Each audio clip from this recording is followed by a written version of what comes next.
अच्छा, ये केक बनाने वाला स्टैंड होता है, इसमें घूमता रहता है ऐसे? अरे पहली बार देख रहा हूँ मैं। घूमता है, अरे वाह।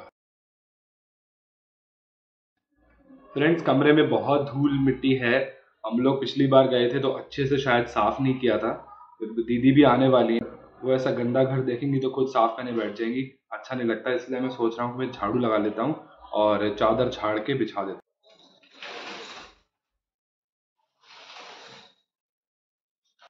फ्रेंड्स, झाड़ू लगाना मुझे दुनिया का सबसे फालतू और सबसे कठिन काम लगता है। एक तो मेरे को बैक में दर्द रहता है, दूसरा मैं आलसी हूँ बहुत बड़ा। फ्रेंड्स, झाड़ू तो लग गई जैसे तैसे, कमरा साफ हो गया है। अब बस बेड को अच्छे से झाड़ देते हैं, बढ़िया सी साफ चादर बिछा देते हैं ताकि दीदी जिया जी आराम से बैठ सके। ये बड़ी अच्छी बात कही आप। ये देखिए फ्रेंड्स, कमरा एकदम समेट दिया है। ओह, पिल्लो का कवर चढ़ाना रह गया है। हाँ, ये कर लो पहले। तो ये देखिए फ्रेंड्स, कमरा बिल्कुल समेट गया है। ये जो गद्दे बिखरे हुए थे हमारे पास, जो एक्स्ट्रा गद्दे हैं, उनको मैंने ऐसे स्टैक करके कर दिया सोफे की तरह। यहाँ कोई बैठना चाहे तो आराम से बैठ सकता है। और ये देखिए, यहाँ जो जाले वाले लगे थे वो हटा दिए, झाड़ू लगा दी बहुत अच्छे से, सब गंदगी थी। और ये देखिए, बेड को भी पूरा समेट दिया है, इसको भी तय लगा दिया है, और यहाँ पर भी ये सब समेट दिया है। जो कूड़ा है अभी फ़िलहाल वो यहाँ रख दिया है, बट इसको भी मैं बाहर कर दूंगा जाने से पहले। अरे बस कर, रुलाएगा क्या? तो अपना काम मैंने कर दिया है। ये व्लॉग बन रहा है तो साक्षी भी देख लेगी कि देखो मैं जैसा गंदा घर छोड़ के आया था उसे साफ लेकर आया हूँ। अब नीचे टंग टंग टंग हो गई है, यानी कि दीदी आ चुकी हैं, बिल्कुल सही समय पर सफाई हुई है। अब फटाफट से नीचे भागते हैं। आओ बहन जी आओ, आओ भांजी जी आओ, आओ जीजा जी आओ। पैरों का शॉट ले लें। आओ आओ, घुसो घुसो घुसो घुसो। लोग के आने के लिए अभी 15 मिनट पहले ही पूरा सब समेटा। A few hours later. तो फ्रेंड्स, मैं बाहर घूमने के लिए निकलने को बिल्कुल तैयार हूँ। नहा धो लिया, कपड़े वपड़े चेंज कर लिया, बस आप लोगों से बात करते करते बाल बना रहा हूँ और फिर निकलेंगे हम। लगभग 2 से ढाई घंटे का बाहर का काम है। 3-4 चीज़ें खरीदनी है, जैसा कि मैंने आपको बताया था। बड़े बाजार के बड़े मजे लेने के लिए ब्लॉग में एंड तक बने रहना, और चैनल को सब्सक्राइब नहीं किया तो कर देना। अब चलिए बस फटाफट से भागते हैं, क्योंकि मेरे पास कोई व्हीकल नहीं है, इसलिए ई रिक्शा और ऑटो में ही जाना पड़ेगा। तो आप लोग भी मेरे साथ चलिए। फ्रेंड्स, एक बात तो रही गई थी, भाई दूज पर ज्योति दीदी जो है हमारी जेडी, वो आ नहीं पाई थी, तो वो आज आई हैं मुझे भाई दूज का गोला और मिठाई देने के लिए। तो ये मैं एक्सेप्ट कर रहा हूँ। देखिए, ये 15 दिन बासी नारियल और मिठाई भी पता नहीं तब नहीं, ये ताजी है। अच्छा, बहन डर गई, बहन डर गई। मिठाई पहले नहीं खरीदी थी, हाँ। अभी खरीदी है, दीदी कह रही है। और लेके आ रही हूँ। दीदी को दीदी का गिफ्ट पेटीएम के माध्यम से पहुंच जाएगा, इसलिए आप लोग ये मत सोचना कि मैं खाली हाथ एक्सेप्ट कर रहा हूँ। गजब टूबीबाज आदमी। तो बस अब मिलते हैं मार्केट में। Okay bye. फ्रेंड्स, हम पहुंच गए शॉप पे।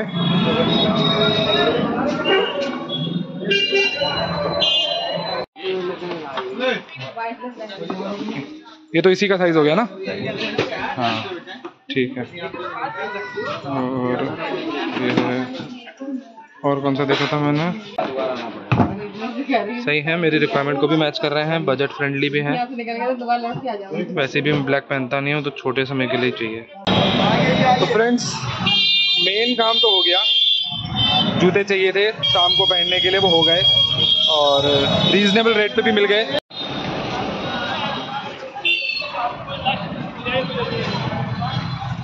नायशा के लिए रेड कलर की कैप लेने के लिए साक्षी ने बुलाया। फ्रेंड्स, अब हम आगे अपना दूसरा इंपॉर्टेंट काम निपटाने, वो है चश्मा बनवाना। पीछे है चश्मे की दुकान, ये होलसेल मार्केट है। यहाँ पर साई ऑप्टिकल्स पर जो चश्मा आपको बाहर 1000 रुपये का बनेगा, यहाँ 500-600 रुपये में बन जाएगा, वो भी ब्लू कट लेंस के साथ। क्योंकि ये होलसेल मार्केट में काम करते हैं और क्वालिटी इनकी बिल्कुल रिटेल जैसी होती है। अब फटाफट से एक बढ़िया सा चश्मा बनवाते हैं और फिर भागते हैं गजक लेने के लिए। अलग में भी राइट में 2 है और इधर पौने 3 है। हाँ ठीक है, और बड़ा इससे बड़ा इसको डन भैया, इसको डन करो और तैयार करो।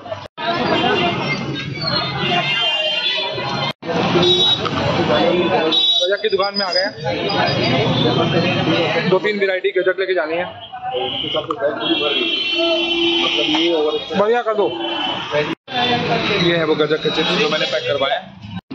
ये भी सेम रेट है। टुकड़ा ट्राई करो। फ्रेंड्स गजक भी हो गई है। ये बरेली की सबसे फेमस दुकान है गजक की, और यहाँ से मैंने 3 अलग अलग वैरायटी की आधा किलो की गजक ले ली है। साक्षी ने बोला था कम लाना, लेकिन फिर भी मैं पहले 4 डब्बे लेने वाला था, उसने बोला कम लाना, तो मैंने 3 डब्बे लिए हैं, मतलब 1.5 किलो लिया है। A few moments later. पेट पूजा करेंगे, अपनी खोई दाल मुरादाबादी खाएंगे। पीछे बन रही है।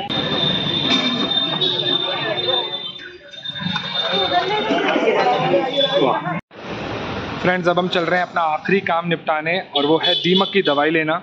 क्योंकि पापा ने बोला है दीमक की दवाई डलवा कर आना। 1 साल हो गया दवाई नहीं डली है, और दोबारा हो गई तो रिस्क नहीं ले सकते। फिर उसके बाद घर भागते हैं। स्कूटी भी वापस करनी है, भाभी ने बोला था 3 बजे तक वापस कर देना, और अब 3 ऑलरेडी बज चुके हैं। ये भैया बोल रहे हैं कि वो जो फोटो में थी और ये सेम है, तो बताओ ये वाली लेनी है कि लेनी है। ये क्या है? तो फ्रेंड्स हम घर वापस आ गए, ऑलमोस्ट सारे काम निपट गए। दीमक की दवाई दिखी तो सही, दुकान तक पहुंचा भी, लेकिन वो दवाई नहीं मिली जो भैया ने बताई थी, इसलिए मैंने उसका वीडियो बना लिया है। अब भैया को दिखाऊंगा कि अगर ये दवाई ठीक है तो लूँगा, दवाई। अब पहले उनकी स्कूटी वापस करते हैं, उनसे आपको मिला भी देते हैं अगर वो कैमरा में घबराती नहीं है तो फ्रेंड्स जिन भाभी की मैं सुबह से तारीफ़ कर रहा था, जिन्होंने मुझे स्कूटी दी, अब वो देखो मुझे खाना भी खिला रही है मेरे लिए पराठे सेक रही है। और ये है उनकी बड़ी बेटी सिमरन, ठीक है। मेरी भाभी की केक शॉप है चोकोबिक्स नाम से, तो अगर आप बरेली में मेरे ब्लॉग देख रहे हैं तो किसी भी केक ऑर्डर के लिए इन्हें संपर्क करें, मतलब मेरी वीडियो पे कमेंट कर देना और मैं सब डिटेल्स दे दूँगा। फ्रेंड्स हम घर वापस आ गए, और सांस फूल गई, देखो 2 मंजिल चढ़ के बुढ़ा हो गया हूँ मैं। अब फटाफट से गरम गरम पराठे खाते हैं दही के साथ। किस्मत में आजकल गोभी के पराठे ही चल रहे हैं। कल सुबह नाश्ते में गोभी के पराठे खाए, साथ में पैक करके दिए साक्षी ने, वो भी गोभी के पराठे। अभी भी गोभी के पराठे मिले हैं। और अभी तो रुको, क्लाइमैक्स अभी बाकी।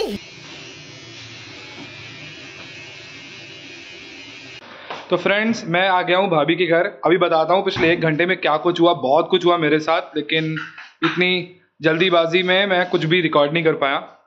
मैं सो रहा था, सोते पे नींद खुली अचानक, तो मैं कोट प्रेस कराने के लिए भागा। कोट प्रेस कराने गया तो धोबी भाग चुका था।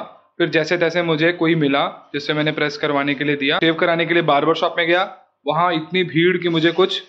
फिर मैडम का फ़ोन आया कि मेरी ड्रेस ले आओ, मेरी ड्रेस ले आओ। तो कोई उन्होंने पिन अप बुटीक बताया था, लैंडमार्क वगैरह सब कुछ बताया, लेकिन मैं ढूंढते ढूंढते थक गया। मेरा बहुत टाइम वेस्ट गया उस चक्कर में। मैंने कोट प्रेस करवाया था, वो भी मेरे हाथ से गिर गया, तो कोट भी मुड़ गया दोबारा, तो प्रेस कराने का कोई फ़ायदा भी नहीं हुआ। ये देखिए फ्रेंड्स भाभी केक बना रही है, मैंने आपको बताया था ना। देखो अब केक बनते हुए लाइव भी देख लो।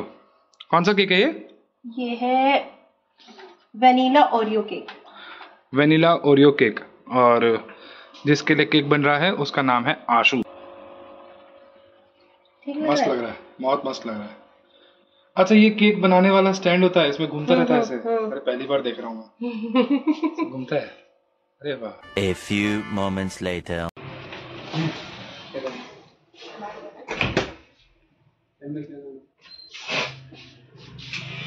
फ्रेंड्स वो ड्रेस जिसके लिए साक्षी ने मेरा दिमाग का दही कर रखा था वो भी आ गई है। ये नायशा की ड्रेस और सेम साक्षी की ड्रेस। अब बस इसको भी मुझे सही सलामत गुड़गांव लेके आना होगा।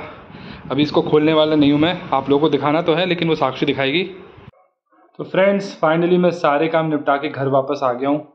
साक्षी की ड्रेस भी आ गई है, मेरी शेव भी बन गई है, 2 चक्कर मारने पड़े जैसा कि आपने देखा ही। अब बस फटाफट से तैयार होने भागते हैं। ये ब्लॉग ऑलरेडी बहुत बड़ा हो चुका है। अब आगे की मस्ती जो हम इंगेजमेंट फंक्शन में करने वाले हैं उसके लिए मैं पार्ट 2 वीडियो डालूंगा। इंगेजमेंट फंक्शन वाले ब्लॉग का इंतजार करना, और चैनल को सब्सक्राइब नहीं किया तो कर देना। मिलेंगे कल, तब तक के लिए गुड बाय।